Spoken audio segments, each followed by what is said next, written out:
بھی نکال دیا پھر بھی میرا مال لٹ گیا، لاؤ آپ واپس دو۔ کیا کس کا بولا؟ یہودی نے کہا اچھا ایسی بات ہے؟ ہاں ایسی بات۔ وقت گزرا، اسے خبر پہنچی کہ بھائی جو قافلہ آ رہا تھا تجارت کا اسے ڈاکوؤں نے لوٹ لیا، ڈاکوؤں نے اسے لوٹ لیا۔ اب اس نے کیا کیا؟ اس نے تلوار نکالا اور نکالنے کے بعد آقا عالم صلی اللہ تعالی علیہ وسلم کی طرف بڑھا اور کہا چل رہا ہوں، اگر صحیح سے نہیں واپس کریں گے تو تلوار کی زور پر واپس کریں گے۔ آقا کی بارگاہ میں حاضر ہونے ہی والا تھا، پہنچنے والا تھا، جا ہی رہا تھا راستے میں کہ ایک شخص نے اسے آواز دی، ہو جانے والے ذرا سن تو صحیح، تیرا مال محفوظ ہے، تیرا مال محفوظ ہے۔ اس نے کہا جو تجارت کا قافلہ آ رہا تھا وہ لوٹا نہیں، ڈاکوؤں نے اسے لوٹا نہیں، کہا وہ قافلہ تو لٹ گیا لیکن تیرا مال بچ گیا۔ کہا ایسا کیسے ہوا؟ کہا وہ اس لیے ایسا ہوا جس قافلے کے ساتھ تیرا مال آ رہا تھا وہ قافلہ جہاں پر لوٹا ہے وہاں پہنچنے سے ایک منزل پہلے اس کی ٹانگ میں کچھ خرابی آ گئی، چوٹ آ گئی، اور وہ تمہارا مال جس اونٹ پر لگ کر کے آ رہا تھا وہ اونٹ لگڑا کر کے چلنے لگا، دھیرے دھیرے چلنے لگا۔ تو قافلے والوں نے سوچا کہ اگر اس کا ساتھ پکڑیں گے، اس کے ساتھ چلیں گے تو کافی ٹائم لگ جائے گا، دیر ہو جائے گی، اس لیے اسے یہیں پر چھوڑو، ہم لوگ آگے چلتے ہیں۔ قافلہ آگے بڑھا اور ڈاکوؤں کے پاس پہنچا، ڈاکوؤں نے لوٹ لیا اور لوٹ کر کے ڈاکو چلے گئے۔ اس منزل تک پہنچتے پہنچتے تیرے اونٹ کی ٹانگ صحیح ہو گئی اور وہ صحیح سلامت تیرا مال لے کے دیا۔ اب وہ یہودی جو تلوار لے کے نبی کی بارگاہ میں جا رہا تھا مال لینے کے لیے، تلوار پھینک کے اسلام قبول کرنے کے لیے جا رہا۔ ایک یہودی اگر صحیح زکات نکال دے تو مال بھی لٹنے سے محفوظ ہو جائے، مال بھی لٹنے سے محفوظ ہو جائے اور اسلام کی دولت بھی نصیب ہو جائے، تو اگر مسلمان اللہ پہ بھروسہ کر کے اپنے مال کی صحیح زکات نکال دے تو اس کا فائدہ کیوں نہ؟ آج ہم سوچتے ہیں کہ اگر نکالیں تو کیا کریں؟ زکات نکالیے، جس مال کی زکات نکال دی جاتی ہے وہ اللہ کے ذمہ ہو جاتا ہے، اللہ اس کی حفاظت فرمایا جاتا ہے۔ لیکن اگر زکات نہیں ملی، زکات نہ دینے والے کل قیامت کے دن غریب فقیر زائر محتاج یہ گریبان آپ کا پکڑ کے رب کی بارگاہ میں حاضر ہوں گے، مولا یہ ہے جنہوں نے ہمارے حقوق غصب کیے تھے، ہم پہ ظلم کیا تھا، ہمارا حق تک نہیں پہنچایا تھا۔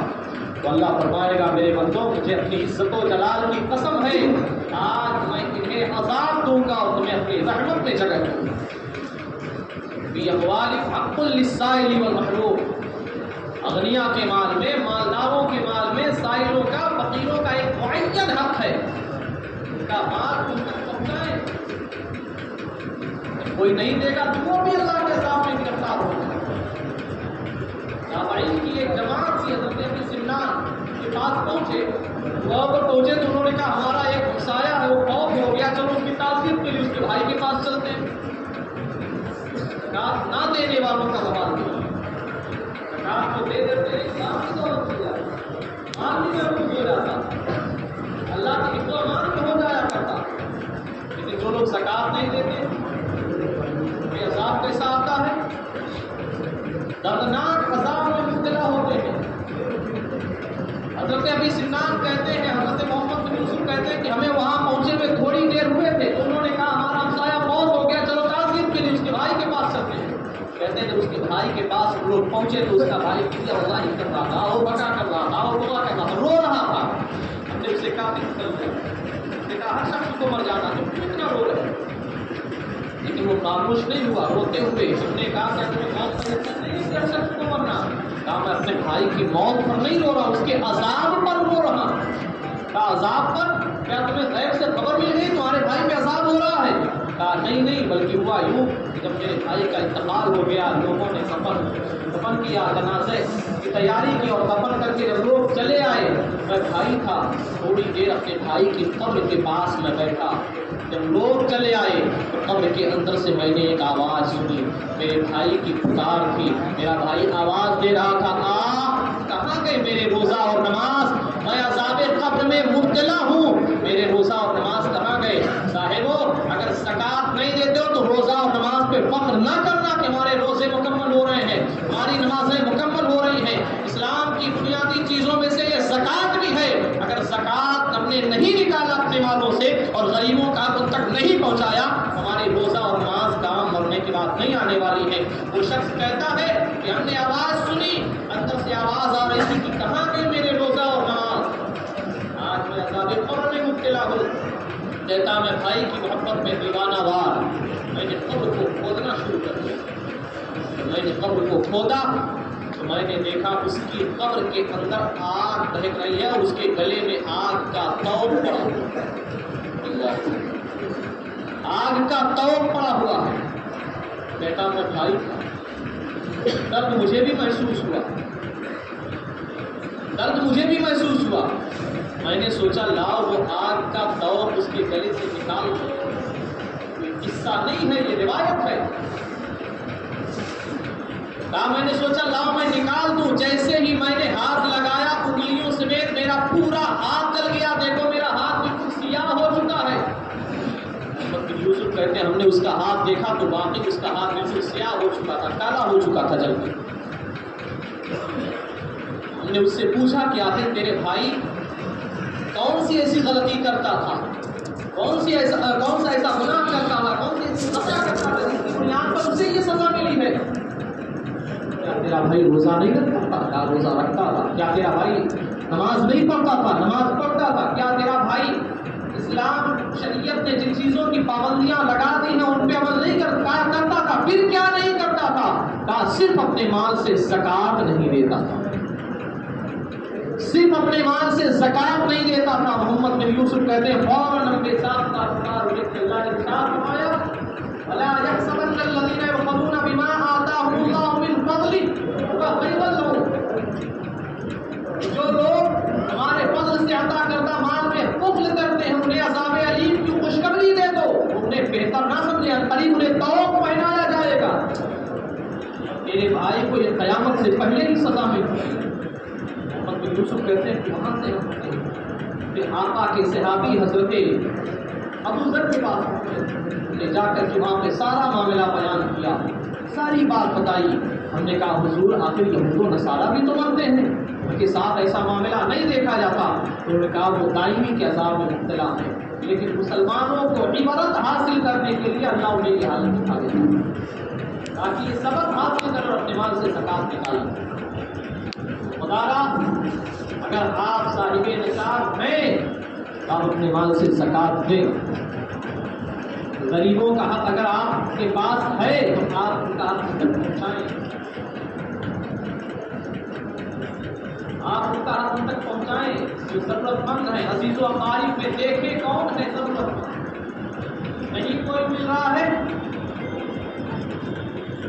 پھر دیکھیں آپ شرعی فقیر کوئی علاقے میں ہے، قبیلے میں ہے، اگر آپ کی رشتہ دار میں نہیں کوئی ہے تو آپ باہر دیکھیں، نہیں کوئی مل رہا ہے تو پھر مدارس عربیہ جو چل رہے ہیں، علماء کرام آتے ہیں، میں ہر سال بیان کرتا ہوں، وہ جاتے ہیں تو اگر آپ مستحق ہیں، صاحب نصاب ہیں تو آپ ان تک پہنچائیں، انہیں دیں، جان نہ چرائیں کہ 100 روپئے تو دیے، حساب دوسرے صاحب کہاں سے آ گئے۔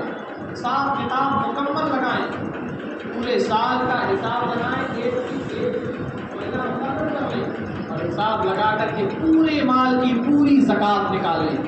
اگر 10,000 روپے آپ کی زکوٰۃ بن رہی ہے اور 9,999 روپے آپ نے زکوٰۃ ادا کر دیا، 1 روپے آپ نے بچا لیا تو آپ کا مال سیف نہیں ہے اور آپ عذاب میں مبتلا ہیں۔ آپ کی زکوٰۃ ادا ہوگی ہی نہیں اگر 1 روپے بھی آپ نے بچا لیا۔ ضروری ہے کہ آپ اپنی مال کی پوری زکات نکالیں، شرعی فقیر تلاش کریں، اپنے رشتہ داروں میں دیکھیں. نے بتایا تھا جو آپ کی نسل سے ہے، آپ جس کی نسل سے انہیں زکات نہیں دے سکتے، نہیں دے سکتے، اپنے اور رشتہ داروں کو دے سکتے ہیں. باپ کو نہیں دے سکتے، دادا کو نہیں دے سکتے، نانا نانی کو نہیں دے سکتے، بیٹے کو نہیں دے سکتے، پوتے کو نہیں، آسے کو نہیں، ان کو نہیں دے سکتے. ان کے علاوہ بھائی بہن کو دے سکتے، بہن بھائی کو دے سکتے، ماں بیٹی کو نہیں دے سکتی، باپ بیٹے کو نہیں دے سکتا، بیٹی کو نہیں دے سکتا. اس کے علاوہ جو سبھی مالوں میں جو زکات کے مستحق ہیں ان تک پہنچائے. حضرت ابن مبارک رضی اللہ تعالی عنہ اپنے مال کی جب زکات نکالتے تھے تو علماء کے لیے خاص کیا، خاص علماء کرام کو دیتے. تو کسی نے کہا اگر یہ آپ عام کر دیتے، یعنی لوگوں میں سارے فقیروں میں آپ کرتے کتنا بہتر ہوتا. انہوں نے کہا کہ پورے زمین پر نبوت کے مرتبے کے بعد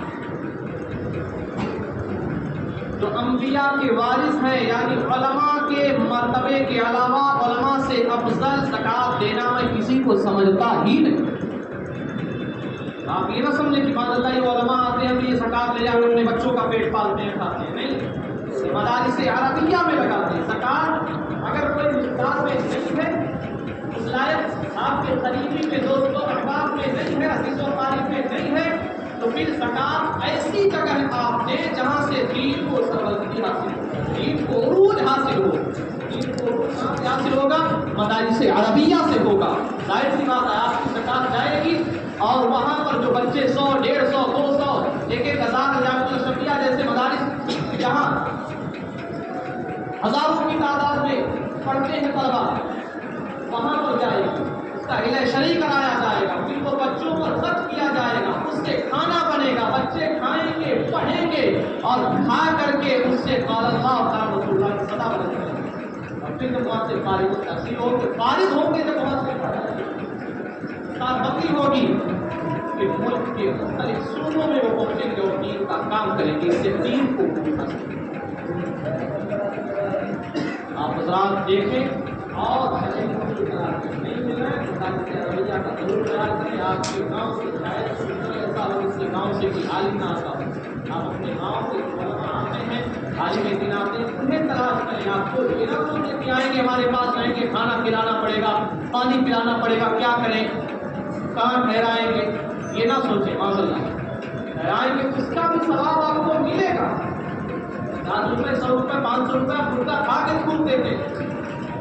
ایک دن اگر ایک عالم کی خدمت آپ نے کی، اس کے لیے کھانے کا انتظام کیا اور اسے اس کی ضرورت کے سامان پیش کیے یا پھر ٹھہرا دیا، عالم خوش ہوگا کہ انشاءاللہ اگر اللہ نے کرم فرمایا تو آپ کی آخرت اسی میں سوڑ جائے گی.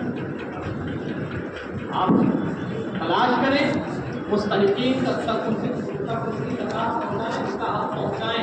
نہیں مل رہا ہے مدارس عربیہ کا خیال کریں.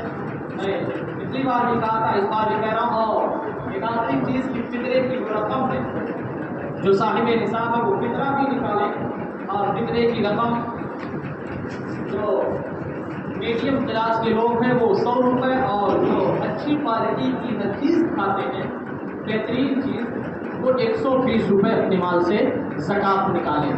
اس لیے کہ جو گیہوں کی زکات ہے اور اپنا جو زکات الگ ہے اور کھجور کی الگ ہے، کشمش کی الگ ہے، تو جو گیہوں کی کھاتے ہیں اس کی بات کر رہا ہوں کہ جو مالدار طبقہ گیہوں کی زکات نکالنا چاہتا ہے وہ کم سے کم 120 روپے ایک آدمی کا فطرہ 120 روپے کم سے کم نکالے تاکہ صحیح طریقے سے فطرے کی رقم کی ادا کی جا سکے. میں جہاں پڑھاتا ہوں وہاں بھی تقریباً 150 بچے ہیں، ایک دن کا خرچہ 5,000 روپے. آپ وہاں دیں کہ وہاں بھی آپ کا مال ضائع نہیں ہوگا انشاءاللہ. وہاں بھی بچے پڑھتے ہیں اور ساتھ میں نے بتایا تھا کہ اسکول بھی پڑھ رہے ہیں، مدرسہ بھی پڑھ رہے ہیں. 3 ٹیچر انگلش کے رکھے گئے ہیں اور بہت سارے انتظامات بھی کیے گئے ہیں تعلیم کے تعلق سے بھی اور بچوں کے رہنے کے تعلق سے بھی. وہاں پر بھی آپ کی ضائع نہیں ہوگی، آپ اس کا خیال کریں. اور میں آپ ہی لوگوں سے ظاہر سی باتیں کہہ سکتا ہوں، یہاں نماز بھی پڑھانا رہتا، تراویح بھی پڑھانا رہتا، تیاری بھی کرنا رہتا ہے ادھر ادھر جا کے کسی سے کہہ نہیں سکتا. تو آپ میں اگر کوئی ساتھ دینا چاہیں تو میرے مدرسے کا بھی خیال کریں اور مجھ تک پہنچائیں، انشاءاللہ رسید میں انہیں دے دوں گا. السلام علیکم ورحمۃ اللہ.